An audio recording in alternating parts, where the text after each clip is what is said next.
Hi, I'm Dawn Baumgartner, and I'm an LCSW and a consultant with COI Education. I'm a trauma specialist and a full-time social worker at Phoenix Elementary School District number 1. Picture this. You're driving in your car and you have a full tank of gas. It's such a good feeling. It's such a small thing that we have control over in our day-to-day lives. But for some reason, we drive and we let our gas tanks get empty. We're driving and we're looking down, and it's not until that red light comes on that we eventually think, I should stop and get gas. But for some reason, even with the red light, we look, we pass by the gas station. We look, we pass by the next gas station. And then all of a sudden we're having this fear response. We're having these butterflies in our belly, sweaty palms, and the racing thoughts. All of that worrying. Oh my God, I should have got gas. Oh boy, I should have stopped. I hope that I make it where I gotta go. I'm asking you today to start to think about that red light. Start to think about the red lights that come on in your body. Those are indications that it's time to take care of yourself. So let's commit to taking care of ourselves. First, I want to start out and talk about at school. There's a lot of people that walk around campus with those red lights on. Some people even walk around campus and the check engine light comes on. That check engine light is telling you that your car needs to go to a mechanic. For you as a human being, when that check engine light comes on, I want you to know that it's okay to not be okay. There's a lot going on in our world right now, and self-care is even more important.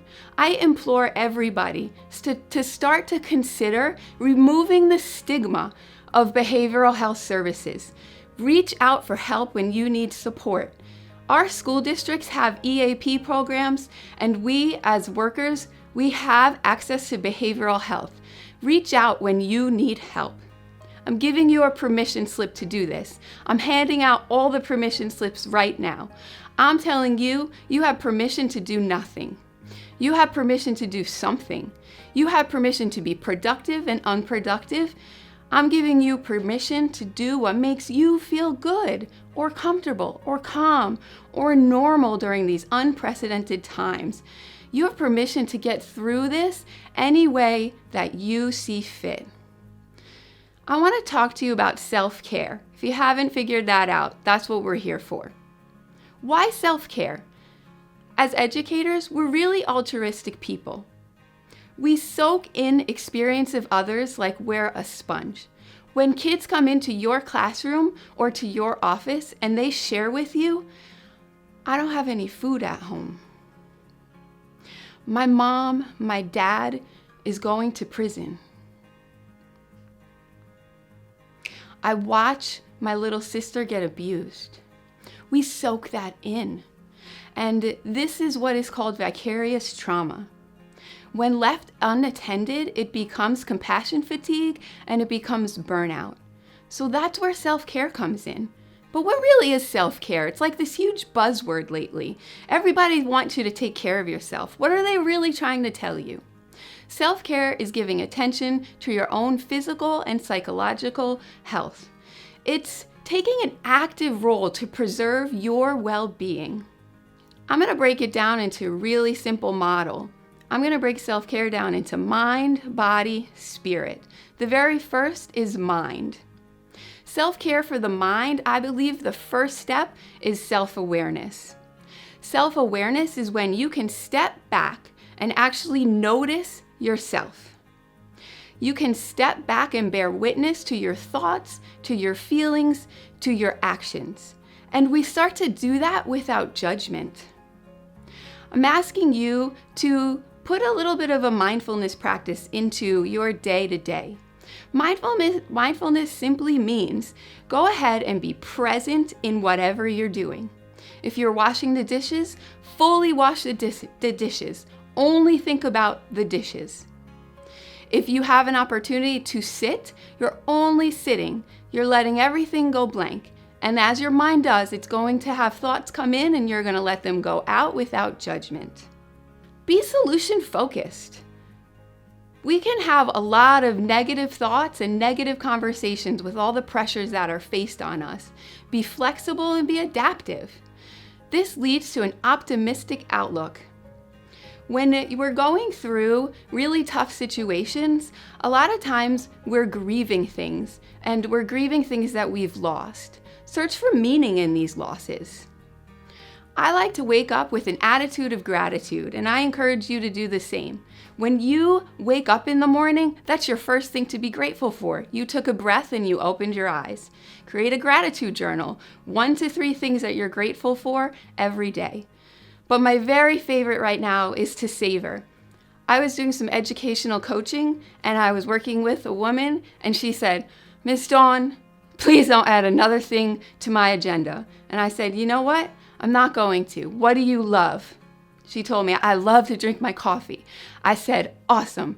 I want you to savor your coffee. Every day when you drink your coffee, I want you to enjoy every sip. Just savor it. And then you know what? If you loved it, share that with somebody. Tell them you love that cup of coffee." Let's talk about the body. How do we really take care of our bodies? Exercise. I know you've heard it a million times. I want to tell you that start small.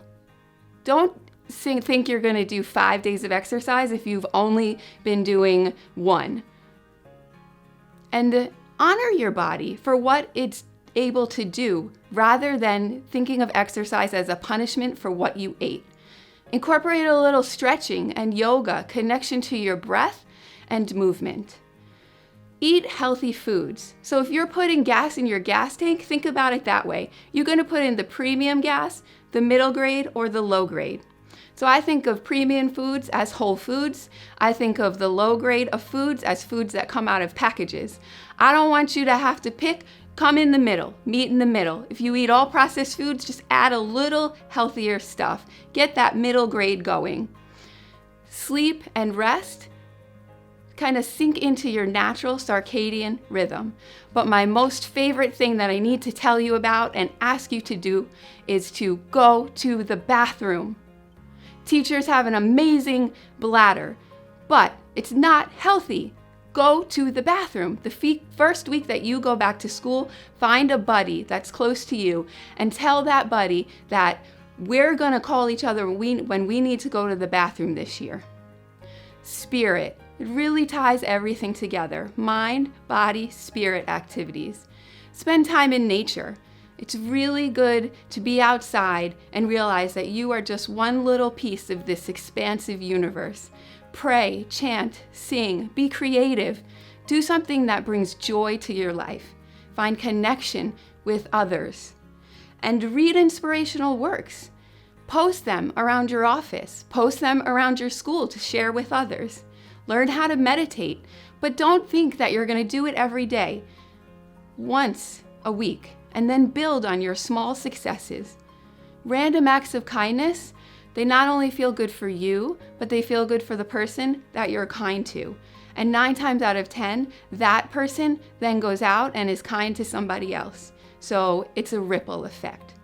I really hope that this year you'll pay close attention to your self-care, and that when you feel like your cup is empty or your gas tank is running low and that red light is on, that you'll stop, become aware, and really take care of who you are and who you want to be. It is our ethical imperative to incorporate self-care into our daily practice. Thank you for spending this little bit of time with me and beginning the journey of self-care. As you move throughout the year, take care of your mind, your body, and your spirit so you can show up fully for your students every day.